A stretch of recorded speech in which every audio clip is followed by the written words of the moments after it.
अस्सलाम वालेकुम। Last lecture में हमने बात की थी इंटीजर डेटा टाइप की। और अगर एक वेरिएबल की डेटा टाइप इंट है तो वो इंटीजर को डिनोट करता है। और इंटीजर बेसिकली होल नंबर्स होते हैं, नेगेटिव, ज़ीरो या फिर कोई भी पॉजिटिव होल नंबर। लेकिन जो डेसिमल वैल्यूज़ हैं वो इंटीजर नहीं होती, ठीक है। और अगर मैं एक डेसिमल वैल्यू जिस तरह 3.9 है कोई एक इंट वेरिएबल में स्टोर करने की कोशिश करूँ, सो लेट्स सी क्या होता है। Q1 को हम कंपाइल करते हैं एंड लेट मी एग्जीक्यूट। तो वो कह रहा है the value of num is 3।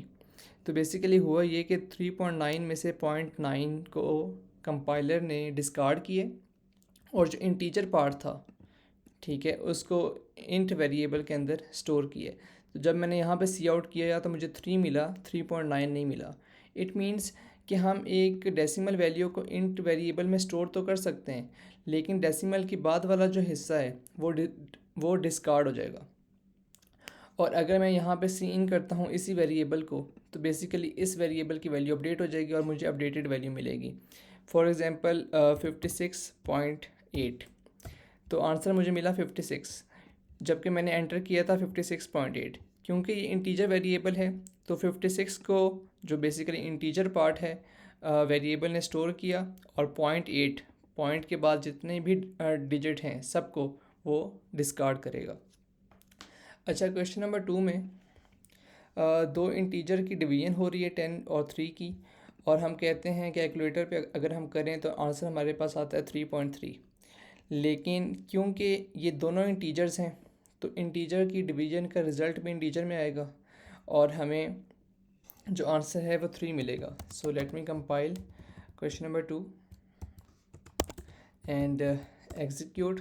So the answer is 3। क्योंकि दो इंटीजर डिवाइड हुए हैं तो आंसर कभी भी डेसिमल में नहीं आ सकता। सो बेसिकली 3 हमारा आंसर है और 3 ही असाइन हो जाएगा रिज़ल्ट को, और यहाँ पर मुझे 3 मिलेगा। पॉइंट के बाद जितना पार्ट है वो सब का सब डिस्कार्ड हो जाएगा क्योंकि जो डिवीजन हो रही है दोनों ऑपरेंड्स इंटीजर हैं। और क्वेश्चन नंबर 3 में बेसिकली मॉडुलस ले रहे हैं। मॉडुलस डिनोट करता है रिमाइंडर को। तो अगर मैं 10 को 3 पे डिवाइड करूं, आप पेपर वर्क कर भी सकते हैं। So the answer will be 1, ठीक है। और जो अब हमने दो इंटीजर्स का मॉडुलस लिया तो आंसर हमारे पास इंटीजर में ही आया। आप बेशक रफ करके चेक करें, 10 को 3 पे डिवाइड करें, आपके पास जो क्वोशंट आएगा वो 3 आएगा और रिमाइंडर 1 आएगा। अच्छा, अगर हमने फॉर एग्जांपल कोई डेसिमल वैल्यू स्टोर करनी है और मैं चाहता हूँ कि ये वैल्यू 3.9 ही रहे, तो उसके लिए डेटा टाइप जो है वो डिफरेंट है।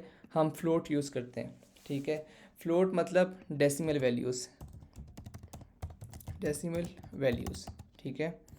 और जिस तरह मैंने किया भी है, दो वेरिएबल्स बनाए हैं। num1 को मैंने सिर्फ डिक्लेयर किया है और num2 को मैंने डिक्लेयर भी किया है और 2.3 के साथ इनिशलाइज भी किया है। मैं इनपुट भी ले सकता हूँ, ठीक है। और मैं दो डेसिमल वैल्यूज़ को लाइक फ्लोट डेटा टाइप को सम कर सकता हूँ, माइनस कर सकता हूँ, मल्टीप्लाई कर सकता हूँ, डिवाइड कर सकता हूँ। मॉडुलस नहीं ले सकता, इसका हम बाद में देखते हैं। और जो रिज़ल्ट आ रहा है उसको मैंने फ्लोट वेरिएबल के अंदर स्टोर किए हैं और यहाँ पर मैंने सी आउट किया है, जस्ट लाइक जिस तरह मैंने इंटीजर वेरिएबल को सी आउट कर रहा था।